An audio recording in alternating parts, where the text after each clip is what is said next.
She texted a picture of my car wrecked. "Oops, you need to buy me a new one or we're done." I replied, "Okay." Then I sent the photo and her text to my insurance agent. Now she's begging for a lawyer because they're charging her with insurance fraud. I was at work and my phone buzzed. It was a picture from my girlfriend, Rebecca. My stomach just dropped. The photo was of my car. It's a 1969 Mustang, a real classic. I spent 3 years of my life restoring it with my uncle before he passed away. It wasn't just a car to me. It was the last real thing I had of him. In the picture, the whole front end was smashed into a concrete pillar in our apartment's parking garage. The grill was just gone. I couldn't even breathe for a second. Then the next text came in. She texted a picture of my car wrecked. "Oops, you need to buy me a new one or we're done." I knew exactly what she meant. She didn't want a new Mustang. She wanted the brand new Lexus SUV we'd been fighting about for a month. She was holding my car hostage to get a new one. I just stared at the phone. All the grief I felt for the car just turned into this cold, quiet feeling. I typed back one word. "Okay." Then I screenshotted the whole conversation, opened my email, and sent the photo and her text to my insurance agent. His name is Frank. He's handled my family's insurance forever, and he'd been over to see the Mustang a bunch of times while I was working on it. He loved that car. The subject of the email was Claim Inquiry 1969 Mustang. I called him right after I sent it. "Frank, you get my email?" "Yeah, kid." "Opening it now," he said. I heard him clicking his mouse. Then there was just silence for a long time. I heard him mutter, "Jesus Christ," under his breath. "Is this a joke?" he finally asked. His voice was low and angry.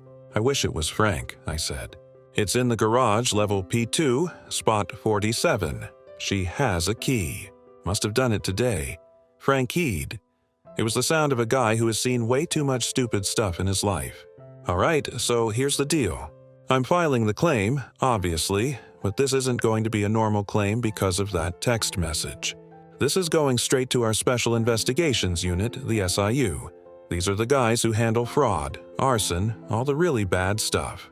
That text she sent you, that's basically a written confession to vandalism and attempted extortion. The SIU guys live for this kind of thing. They're bulldogs." He told me what would happen next. An investigator would get the case. They'd want a statement from me. They'd send a whole forensic team out to the garage to look at the car and the pillar, check for prints, look at the pedals, everything. They'd pull all the security camera footage from the garage. "Listen to me," Frank said, and his voice got really serious. "Do not talk to her. Don't answer her texts. Don't answer her calls. Let the SIU do their thing, and you need to go stay somewhere else for a while. This is going to blow up, and you don't want to be nearby when it does." I told him I'd go to my parents' place since they were on a cruise. "Good man," he said. "Keep your head down." I hung up. It felt weird. I hadn't yelled. I hadn't even really done anything. I just forwarded an email, and now a massive insurance company was about to go after my girlfriend. I went to my parents' house, and the first thing I did was call my apartment building's property manager, a guy named Mr. Henderson. I kept my voice super calm and just said, "Hi, Mr. Henderson. I have a domestic situation and my partner Rebecca will be moving out. She's not on the lease, but she has a key. I need the locks changed tonight." He started going on about how there's a 48-hour notice policy. I cut him off. "I understand, but she just did several thousand worth of damage in the parking garage. I'm worried she's going to come after the apartment next." That got his attention. He said he'd have the maintenance guy, Gus, meet me there in an hour. Gus came and changed the deadbolt. I got a bill for $150, time-stamped at 7:32 p.m. I saved the PDF, another piece of paper for the file. Of course, Rebecca's text had already started. "Where are you? Are you going to the Lexus dealer or what?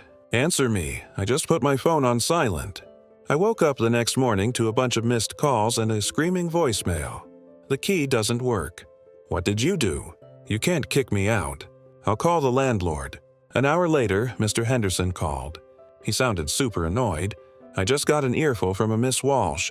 He said she's saying you illegally evicted her. This was her angle. Try to use tenant rights she didn't have." "Mr. Henderson, I said you have a copy of the lease. Section 4, subsection B, the guest policy. She's a guest and I'm uninviting her. I could hear him flipping papers. You are correct. He said she has no legal standing. I thought that would be the end of it, but no. A little later, my next-door neighbor, Mrs. Gable, called me. She's a sweet old lady. She sounded terrified. "Dear, there's a woman screaming and banging on your door. She's been doing it for 10 minutes. I think she's trying to kick it down." I felt terrible that she had to deal with that.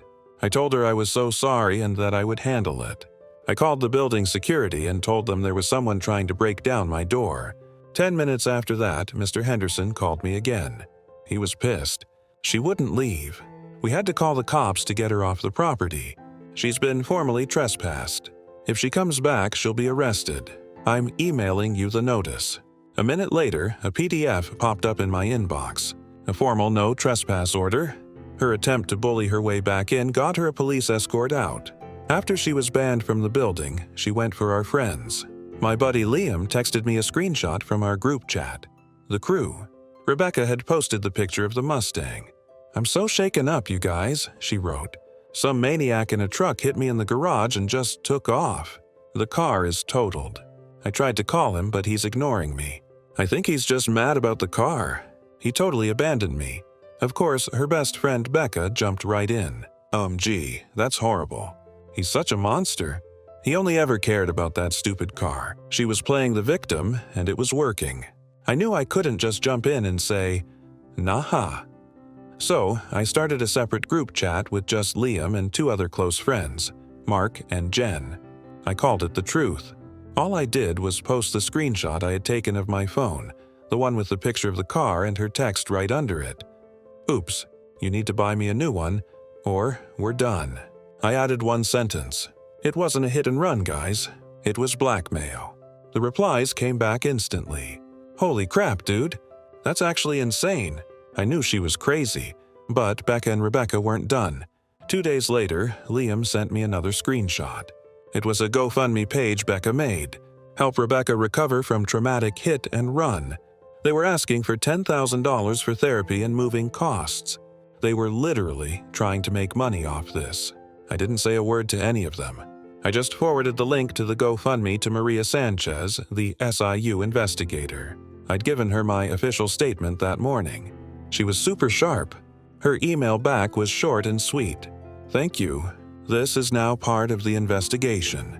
Please be aware that soliciting funds under false pretenses can be considered wire fraud. We will handle this." The next day, the GoFundMe was gone. They had accidentally added another possible felony to the pile. That night, my phone rang with an unknown number. I put it on record and answered. It was her dad, Mr. Walsh. He's one of those rich guys who thinks he can fix anything with his checkbook. He started off all friendly. "Son, sounds like there's been a little misunderstanding. Rebecca's pretty upset. She admits she got a little carried away.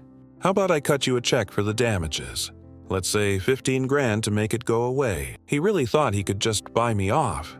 "Mr. Walsh," I said, my voice totally flat. "I appreciate it, but no. I can't stop this. It's a formal fraud investigation now. It's out of my hands. The case number is SIU 202-344B7 if you want to have your lawyer look it up." Dead silence. The friendly act just evaporated. "Fraud," he sputtered. "What are you talking about?" "I'm talking about the text your daughter sent me where she admitted to wrecking my car and then tried to extort me," I said. "And the fraudulent GoFundMe page. They're looking at all of it. Apparently, it's all pretty illegal." He started threatening me then. "You're ruining my daughter's life." "No," I said, and my voice got hard. "Your daughter is doing that all on her own. I'm just not letting her take me down with her.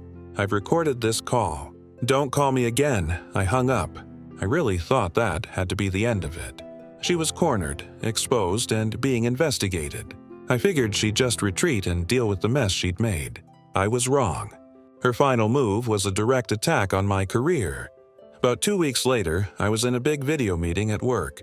My boss, David, starts texting me. "Call me. Emergency."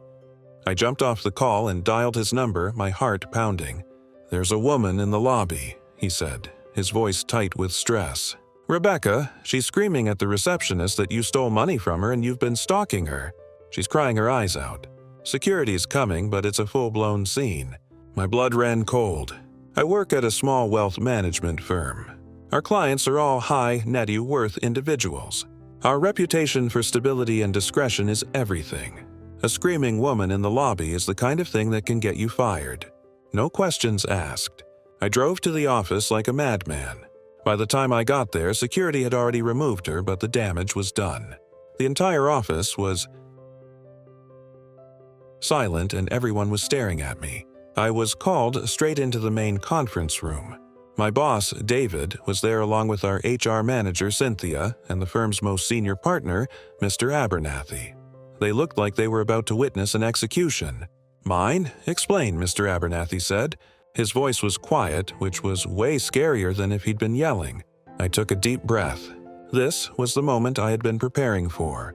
I'd hoped I'd never need it, but I was glad I had it. I opened my briefcase and pulled out a slim, professionally bound folder. I had spent $100 at a print shop to make it look clean and official. I placed it on the polished table. 3 weeks ago, my now ex-girlfriend, Rebecca Walsh, intentionally destroyed my private property in an attempt to extort a vehicle from me. I began. I opened the folder. The first page was a high-resolution print of the photo she'd sent of the wrecked Mustang. She then sent this text message. The next page was the screenshot of our conversation. I didn't just tell them, I showed them. I walked them through everything, my voice calm and factual. I gave them the police report number I'd filed for vandalism. I showed them the time-stamped invoice for the emergency lock change. I showed them the formal no trespass order for my apartment building after she'd been removed by the police. I showed them the screenshots of her lies in the group chat, followed by the screenshot of the GoFundMe page. Finally, I gave them the SIU case number and the name and contact information for the lead investigator, Maria Sanchez. She is the subject of an active, multi-seated felony investigation for insurance fraud, attempted extortion, and potential wire fraud. I concluded, looking Mr. Abernathy directly in the eye. Her appearance here today was not a random act of a scorned lover. It was a calculated, desperate attempt to get me fired as retaliation for the legal consequences she is now facing. She is trying to destroy my career because her life is imploding. The room was dead silent. Mr. Abernathy, a man who could smell BS from a mile away, slowly picked up the print out of the text message. He read it, then read it again. He looked at Cynthia, the HR manager. "This is not a domestic issue," Cynthia said, her voice firm. "This is an external party with a documented history of malicious behavior attempting to harass one of our employees at his place of work. Based on this evidence, we have a duty to protect him and the firm." The relief that washed over me was so intense, my knees felt weak. They believed me. The evidence was too overwhelming to ignore. Mr. Abernathy slid the folder back to me. "Thank you for your thoroughness." He said, "Cynthia, have our corporate counsel draft a cease and desist letter and a criminal trespass warning for Miss Walsh. I want it sent via courier to her and her father today." He looked at me. "Go home for the day. We'll handle the internal messaging here." A month later, Frank called me one last time. "It's over," he said. "The forensics team confirmed everything. They pulled the garage security footage. It shows her getting into the car, revving the engine for 30 seconds, and then driving it straight into the pillar. No ambiguity. The DA has the file. They're charging her with everything. It's not a matter of if, but when. The insurance company cut me a check. It felt hollow. It couldn't replace the hours I spent with my uncle, the smell of grease and paint, the pride of bringing something beautiful back to life. It was just money. Then 2 weeks ago, I got the call. It was Rebecca. I answered just to hear the final act. She was sobbing, a pathetic, broken sound. "I got a letter from the district attorney," she cried. "They're charging me with felonies. They said I could go to prison. I need a lawyer." She was babbling, incoherent. "You have to help me. You have to call them. Tell them it was all a big joke, a mistake. Please, I'm begging you." The arrogance was gone. The entitlement was gone. It was just this terrified person on the other end of the line, a person who had finally run out of people to manipulate. Now she's begging for a lawyer because they're charging her with insurance fraud. I let her cry for a minute, listening to the sound of her world collapsing. Then I said, my voice completely empty, "Rebecca, you should have thought of that before you sent the text." I hung up the phone. I blocked her number. Then I blocked her dad's number and Becca's.